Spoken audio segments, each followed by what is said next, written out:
Promised Neverland. Warning, there will be spoilers later in the video, which mention the ending in the manga. I'll give another warning beforehand though.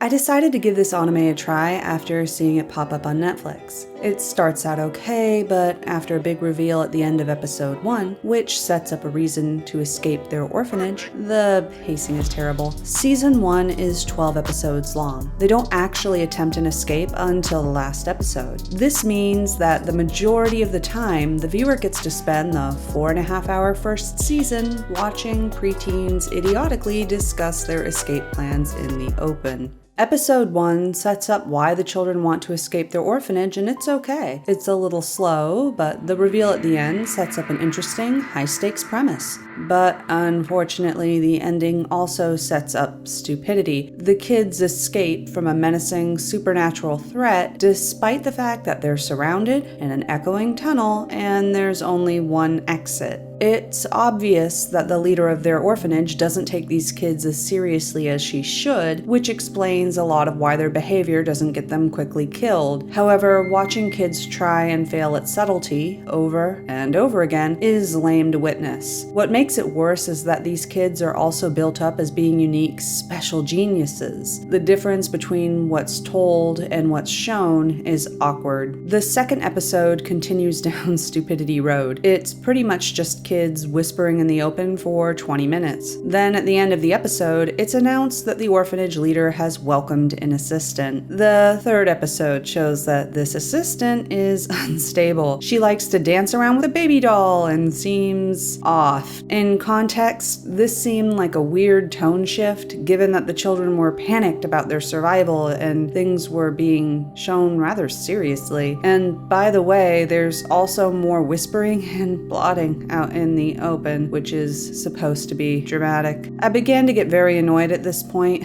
I was an hour in and it just wasn't living up to that first episode reveal. I decided to skim down the episode list descriptions. This is when I also noticed that there was no second season on Netflix yet. My main curiosity was what was going on in the outside world. As Ray said, "We can't just worry about escaping, it's not enough. What do you mean by that?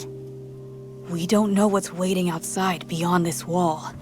So, knowing that there'd be no episodes on this was aggravating. I didn't want to have to watch weekly written episodes and not get to the big mystery. I decided to look up the synopsis for the series online, and thankfully, since it was based on a manga, I was able to find out what happens. The payoff was not great. If you don't want to know how this series ends, then stop watching now. If you do want to know how it ends, then stick around. I'm continuing in 3 seconds, so click away now if you want to avoid spoilers. 3, 2, 1. Ready? Okay. As the series unfolds, you find out that demons need to consume human flesh, or else they turn into savage, mindless beasts. There's already a method to prevent that devolving, thanks to a demon called Mujika, but due to corruption, her method isn't used. Instead, a dark deal was made and kept between the human Ratri family and the Demon King. The human and demon worlds would be separated, with the demons running their own human meat farms. All of the demonic premium meat farms would be disguised as orphanages, with the brightest and therefore tastiest going to the Demon King himself.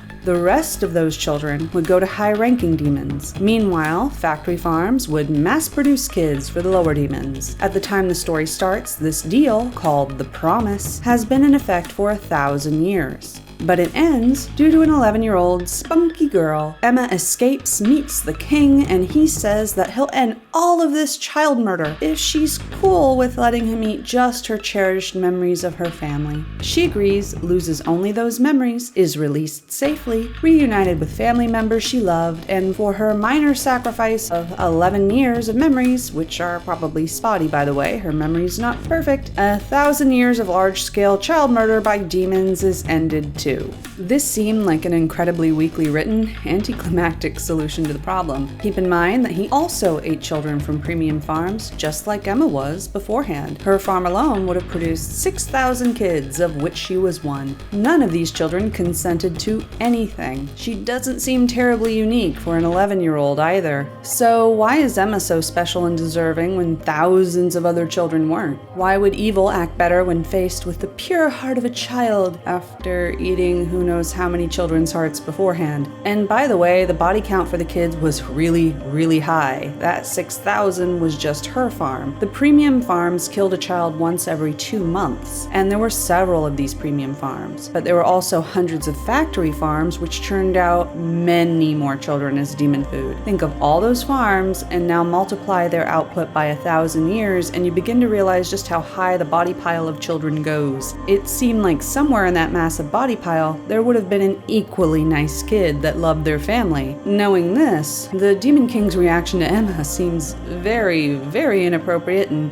Disney-like. Her victory for the humans is just too bloodless, too easy, in comparison with the body count that the two are meeting over. Plus, he was much harsher with his prior deal, his prior promise. The promise he made before, with another human, was for a man to give up his freedom. In exchange, peace would be granted between humans and demons, the human meat farms would be created, an entire system would be set up for that, and the man who wanted his freedom would have to stay forever to safeguard the system. Emma's trade was obviously light in comparison to that. The reasons given for her special treatment felt like excuses, too. Supposedly, he wanted her memories because they were what she cherished the most. However, arguments for darker things could be made too, such as her ability to love, her compassion, or her ability to form connections with others. He was being rather kind under the circumstances, especially since she was soon reunited with her family and could start fresh, unburdened by childhood trauma. It doesn't seem as if Emma truly gave up much. Kids often forget faces and memories as they grow older anyway. And sure, the Demon King was impressed that Emma reached him, and that was a requirement for making deals with him. However, his granting her a non-twisted, straightforward wish as a result, when he clearly had no love for kids, was ridiculous. He'd also have to go vegetarian when he clearly hadn't wanted to beforehand, and dismissing it all as, but he's so random, seems like a poor excuse. With that sort of excuse, he could have accepted anything at all to end 1,000 years of child murder. It also makes the whole prior promise dumb, since he laid out so many conditions for it, but then would have taken anything, maybe even a spork, to end it. The ending wasn't the only problem either. There are many weakly written points. For example, hyperthymesia is a condition which allows people to remember their lives well. Ray has this. However, it doesn't apply to fetuses. The mama recognizes Ray as her son based on a lullaby he remembers that he heard in the womb. A lullaby as a DNA test was lame.